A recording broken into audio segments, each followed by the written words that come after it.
ખાસ તો જે ઘટના ભાવનગર તાલુકામાં ખરગડી ગામમાં એક સાથે ભેગા થઈને જે ઘટના બની છે,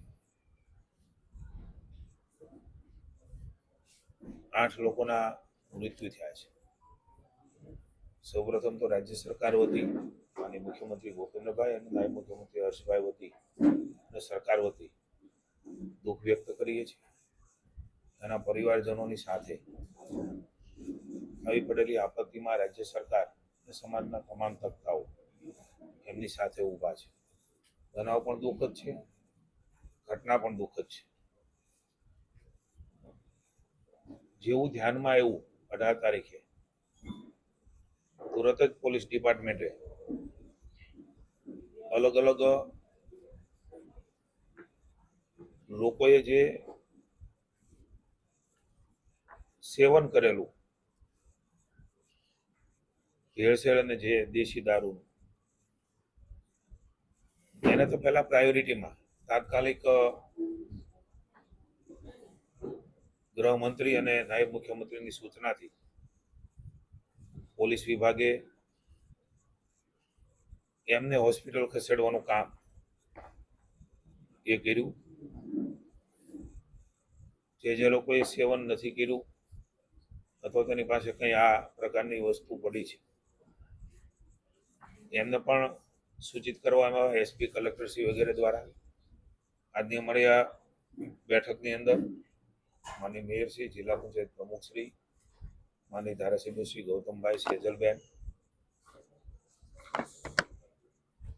રેન્જ આઈજી શ્રી અસારીજી, એસપી, એસડીપીઓ અને અલગ અલગ પ્રકારના સૌ સંલગ્ન ડિપાર્ટમેન્ટો, સિવિલ હોસ્પિટલ સહિત આખો ક્યાસ કાઢીને કઈ પરિસ્થિતિમાં શું બીનું છે એની ચર્ચાઓ કરી છે.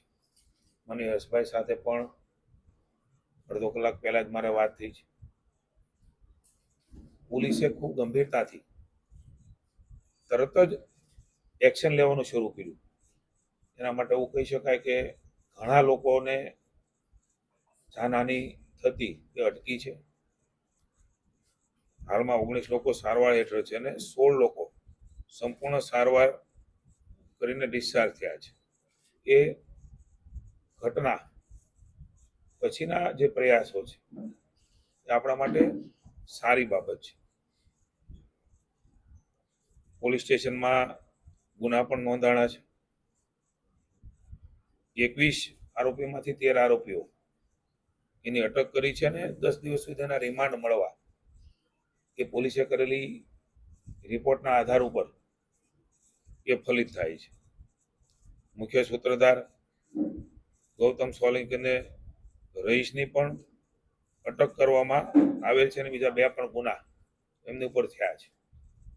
રાજ્યની સરકારે મુખ્યમંત્રી ભૂપેન્દ્રભાઈના માર્ગદર્શન અને આદેશથી નાયબ મુખ્યમંત્રીશ્રીએ પણ હર્ષભાઈ ખૂબ ગંભીરતા લીધી. એ જ દિવસે જાણ થઈને એસએમસીને તપાસ આપવાનું કામ પણ રાજ્યની સરકારે કર્યું. એટલે ક્યાંય કોઈ પણ વસ્તુ એ રાજ્યની સરકાર છુપાવવા માંગતી નથી. જે કઈ ઘટના બની છે એ ઘટના પ્રત્યે સંવેદના અને દુઃખ છે. ઉચ્ચ કક્ષાએ સીધી તપાસના આદેશ એ પણ અપાણા છે. એમના અધિકારી સાથે મયુરસિંહ સાથે પણ મારે ચર્ચા થઈ છે. તપાસના વિષયો છે. તપાસ એ આગળ કરી રહ્યા છે. 29 જેટલા લોકોને પોલીસ દ્વારા શોધીને મેડિકલ તપાસણી કરી અને જરૂરી સારવાર પણ પોલીસે શોધી ગોતીને એના પરિવારના સ્વજનને તકલીફ ન પડે એના માટે થઈને હોસ્પિટલાઇઝ પણ એ પોલીસ દ્વારા જ કરવામાં આવ્યા છે. ખૂબ ઝડપથી રાત્રે 12 વાગ્યા સુધીમાં એ એક્શન પણ લીધા, લોકોને શોધી પણ કાઢ્યા. ક્યાં ક્યાં એમણે આ પ્રકારની ચીજ વસ્તુ આપી છે એ પણ ઝડપથી પાછી લઈ લીધી. કેટલાક લોકોના ધ્યાનમાં આવ્યું એટલે કેટલાક લોકોએ